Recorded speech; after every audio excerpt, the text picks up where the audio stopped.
سلام، واش راكم؟ ان شاء الله تكونوا كامل بخير. اليوم جيتكم بفيديو جديد خاص بالكعكعات. درتهم على طريقتي بالوصفة التقليدية ودرتهم كما راكم تشوفوا بزوج تاع الديكور. درت بالطلية ودرت بالديكور اللي راهو طوندونس في مواقع التواصل الاجتماعي. اما الصراحة انا عجبتني بالطلية، يعني جاتني خير من التزيين الجديد. يعني دائما الحاجة السامبل تكون باهية وتعطي منظر خير من الحاجة اللي تكون شارجي. هنا حبيت نقسم لكم حبة كما راكم تشوفوا. العجينة راهي بعد ما طابت شوفوا كيف ما هشة، وايضا لافارس راح تخرج طرية ما شاء الله. بالنسبة للطلية كما راكم تشوفوا، كما عودتكم الطلية تاعي دائما نخدم بها وراح تكون طرية المدة طويلة. وايضا شوفوا الكعكعات نتاعي جاو يذوبوا في الفم. نمروا مع بعضنا نشوفوا المقادير وطريقة التحضير. بالنسبة للفرس نتاعي راح نبدأ بها. كيلت بهذه الرمكة، درت 3 كيلات نتاع كاوكاو.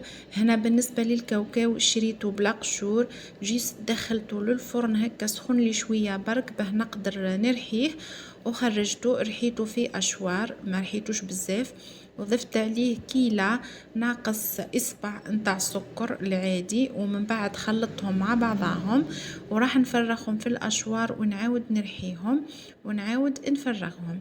هنا بعد ما فرغتهم في الاناء رايح نضيف ملعقة نتاع قشور الليمون، ونضيف حوالي ملعقة صغيرة نتاع لافاني، ورايحة نطم بالمزهر. هنا نسيت ما درتش المارغرين اللي لحقتها هنايا، درت نصف ملعقة صغيرة باسكو الكونتيتي نتاعي راهي شويه صغيره ماهيش كبيره.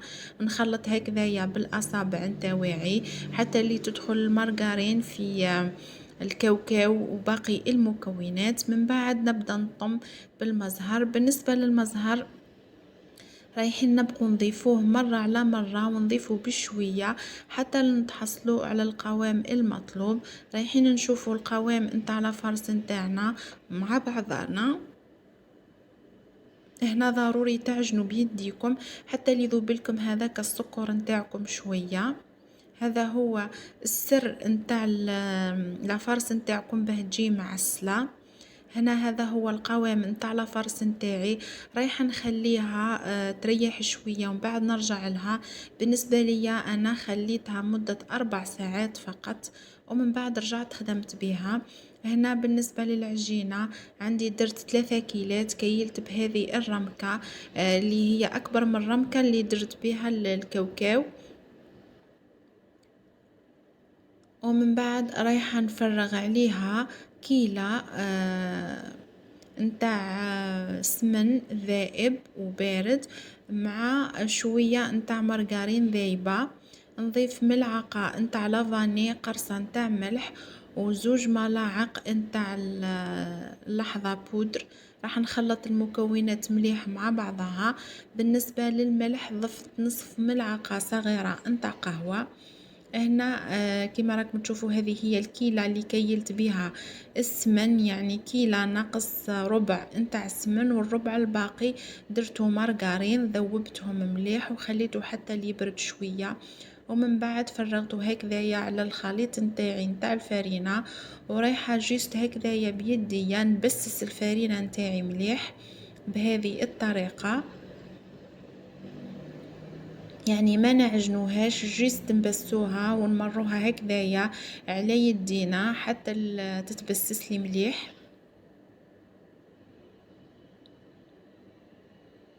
يعني انا اول مره نشارك معكم الفيديو نتاع الكعكعات وخرج لي ما شاء الله. نتمنى تعجبكم الوصفه وتعطوني رايكم فيها. هنا راح نضيف بالتدريج كما راكم تشوفوا نصف كيلة نتاع ماء مخلطة بالماء زهر. هنا رايحين تبقوا تضيفوا هكذايا بشوية فقط حتى لنطموا العجينة نتاعنا. بالنسبة للعجينة ما نعجنوهاش، جيست هكذايا فقط نطموها. هي الكيل تاعكم قد رايح يدي معاكم نصف كيلة اللي كيلنا بها المارغرين والسمن وكيلنا بها الفارينة. نجمع العجينة نتاعي بلا ما نعجنوها. راح نوريلكم هيكا كنجو نكوروها ونديروا الاصبع نتاعنا رايحه تكون طريه. هنا رايحه نمر نديرها في بابي فيلم، وانا ايضا هذه خليتها ريحه مده 4 ساعات ومن بعد رجعت نخدم فيها. هنا بالنسبه لي انايا ما كيلتش ما درتش الميزان نتاع العجينه وما درتش الميزان نتاع لافارس. يعني حبيت نوري لكم الناس اللي ما عندهاش ميزان تقدر ايضا تدير الكعكات. يعني عيني هي ميزاني، حاولت ندير الكويرات نتاع العجينه يكونوا اكبر من الكويرات نتاع لافارس ودرتهم بنفس الحجم كما راكم تشوفوا. من بعد نمر نفتح كل كره نتاع العجينه بواسطة الحلال نتاعي، نحلوها رقيقة ضروري ونحلوها مستطيل. هنايا بالنسبة للكعكات نتاعي راح نديرهم في المول نتاع السيليكون، ما راحش نطيبهم، جيست نديرهم فيه بيدولي هذاك الشكل والحجم نتاع المول نتاع الكعكات. نفتحوا هكذا العجينة بهذه الطريقة، من بعد راح نفتحوا لافارس نتاعنا هكذا على شكل حربوش، ومن بعد رايحين نرولو العجينة نتاعنا على هذاك الحربوش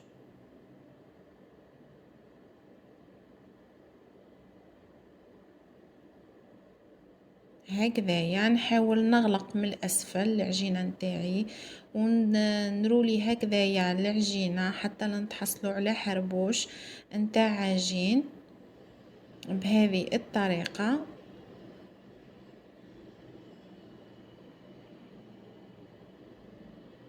من بعد رايحه نبدا نرولي العجينه نتاعي هكذايا، جهه رايحه نضغط عليها وجهه رايحه نفتحها وندخلهم في بعضهم، نحاول نغلقهم مليح.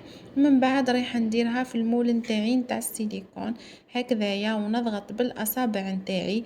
هنا كاين زوج طرق، كاين تقدروا ديروا بالمول نتاع السيليكون هذايا وتقدروا ديروا بالبوشون نتاع القرعه. انا درتهم كامل بالمول نتاع السيليكون فقط حبه واحده، جربتها بالبوشون نتاع القرعه وجاتني شويه كبيره، راح نوريها لكم من بعد تشوفوها. هنا راح نفتح الحبه الثانيه بنفس الطريقه اللي فتحت بها العجينه نتاعي الاولى.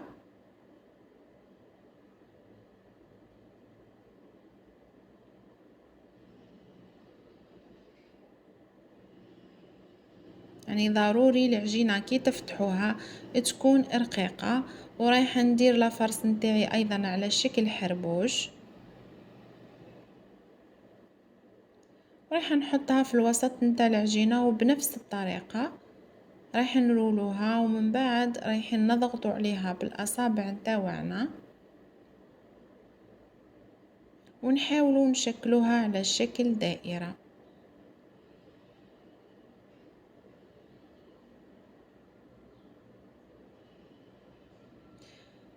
هنا هذه الحبة جاتني شوية كبيرة وحاولت ننقص فيها ودرتها في المول نتاع السيليكون.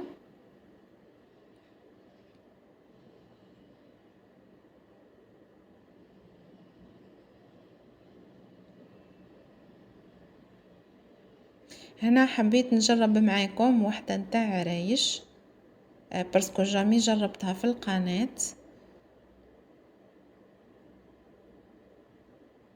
يعني هي نفس العجينة تقدروا تديروا بها الكعكات نتاعكم وتقدروا تديروا بها العرايش.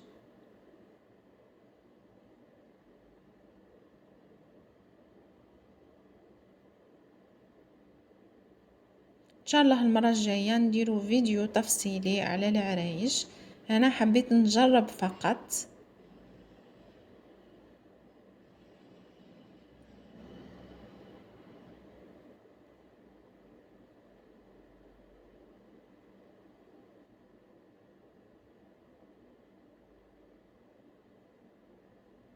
هنا نضغط بالاصابع نتاعي في المنتصف ومن بعد نبدأ نخدمها بالاصابع نتاعي هكذايا.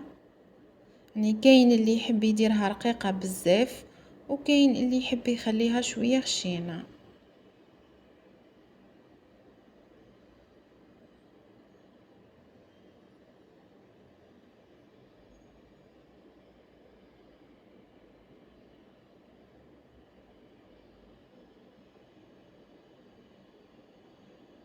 يعني انا درتها بهذا الشكل لانها الكرة نتاعي نتاع العجين جاتني شوية صغيرة، يعني الحجم نتاعها ما جانيش قد الحجم اللي يديروا به العرايش. هنا هذه هي الدائرة الاولى اللي درتها بالبوشون جاتني كبيرة بزاف، وهذو اللي درتهم بالمول نتاع السيليكون جوني كامل قد بعضهم. هنا بعد ما نكملهم خليتهم ينشفوا شوية حوالي ربع ساعة هكذاك بلا ما نغطيهم. من بعد جيت ثقبتهم بالكيردون ورايحة ندخلهم للفرن على درجة حرارة 150 درجة فقط، النار من الأسفل ومن الأعلى حتى تأخذ اللون الأصفر كما راكم تشوفوا. راح نخرجها نخليها تبرد. أنا خليتها 5 ساعات، يعني بردت في عقلها لأني أنا كنت لاتية شوية. من بعد راح نبدأ بالديكور الجديد اللي راهو طوندونس في مواقع التواصل الاجتماعي، وداروه في العرايش وداروه في المخبز، يعني الكعكات ما داروا حتى واحد. حبيت نجربه معكم. انا كانت عندي هذه عجينة السكر متوفرة في المنزل اللون الاحمر، يعني ما شريتش عجينة، حبيت نشاركها معكم فقط. عندي هذا البوشوار نتاع غوتشي، هنا كاين بزاف دي موديل، مي انا لقيت غير هذا اللي متوفر وليت شريته، يعني حبيت نجربه معاكم فقط. انتم اذا حبيتوا تديروها بهذا الشكل تقدروا تشروا اي بشوار متوفر عندكم ويكون الشكل نتاعو احسن من هذا. هنا من بعد ما فتحت هكذايا العجينه ودرت عليها البشوار وعاودت فتحت، رايحه نجيب الناكري. انا هنا استعملت الناكري بودر، استعملت لارجونتي ودرت هكذايا كما راكم تشوفوا بالبانسو من الفوق. ومن بعد نحاول نحي هذاك البشوار على العجينة، يعني ضروري تنحوه شوية بالعقل باه ما تفسد لكمش هذيك العجينة وما تتقطعش، لانه رايح يلصق فيها بطبيعة الحال. هنا هذا هو الشكل نتاع العجينة نتاعي. رايحة نشوف الحبة، راح نشوف المول. بالنسبة لهذا القطاعة جتني شوية صغيرة، درت قطاعة أكبر منها. الحبة الأولى راح تشوفوها جتني ناقصة شوية، شوفوا كيف ما هي، يعني الجوانب رايحين يجوني ناقصين، وليت درت بقطاعة أكبر منها.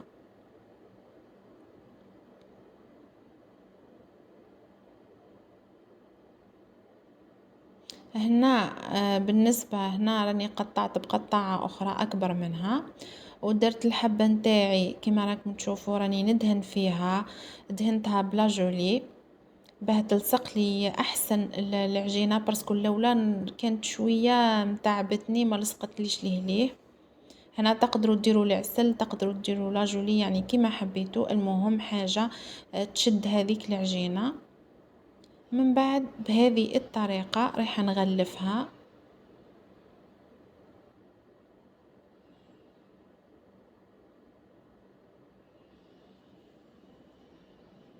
وهذا هو الشكل نتاع الكعكات نتاعنا. هنا بالنسبه للكعكات الثانيين درتهم بالطليه. بالنسبه للطليه كما عودتكم هنا كانت عندي كونتيتي صغيره فقط، درت 2 ملاعق نتاع حليب، 2 ملاعق نتاع زيت، وملعقه ونصف نتاع عصير الليمون مصفي، وملعقه ونصف نتاع مزهر، خلطتهم مع بعضهم، ضفت عليهم ملعقه نتاع ملون بودر ابيض، وضفت عليهم نصف ملعقه نتاع لوغو نتاع جوز الهند، خلطتهم مليح وضفت عليهم السكر مغربل حتى تحصلت على طليه شاده روحها، وطليت الحبات نتاوعي ومن بعد ديكوريت بهذا الديكور. وهذا هو الشكل النهائي نتاع الكعكات نتاوعنا. ان شاء الله الفيديو ينال اعجابكم وتكون هكا اضافه جديده نتاع الديكور ويعجبكم هذا الديكور. بالنسبه لي انا عجبني الديكور نتاع الطاليه افضل، يعني يبقى التقليدي الافضل.